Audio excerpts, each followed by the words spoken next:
সেখানের viral video, এটাও break হয়েছে রিপাবলিক বাংলায়। সেই ফরিদপুরের ভাইরাল ভিডিও দেখা যাচ্ছে, দেখুন এই ব্যক্তিকে দেখছেন, ফেজ টুপি পরা একজন ব্যক্তি, অত্যন্ত সজ্জন এক ব্যক্তি এসে দেবী সরস্বতীর মূর্তি ধাক্কা মেরে ফেলে দিল। এই মূর্তি পুজো হওয়ার কথা ছিল, সিসিটিভি ফুটেজে পাওয়া গিয়েছে। আবার দেখুন, বাঙালি হিন্দু আপনারা দেখুন, ভালো করে দেখে নিন কিভাবে এভাবে মূর্তি ফেলতে হয়। যদি না জানেন শিখে নিন, যারা জানতে চান পরবর্তীকালের জন্য।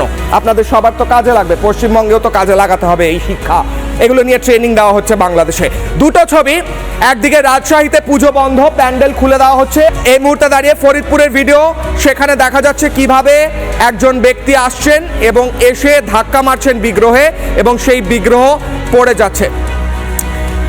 এই ছবি, এই দুটো ছবি পাশাপাশি বাংলাদেশে দেখাচ্ছি। বাংলাদেশের বিভিন্ন বামপন্থী সেকুলার যারা এদেশে থেকে বলেন যে বাংলাদেশের সব কিছু ভালো আছে, বাড়িয়ে দেখানো হচ্ছে, কিংবা বাংলাদেশের ইউনুসপন্থী যারা বলেন বাংলাদেশের খবর আমরা বাড়িয়ে দেখাই, তারা এই ছবিকে এক্সপ্লেন করবেন। কত সাহস আছে, চোখে চোখ রেখে সে বলবেন যে এই ছবিতে কি হচ্ছে।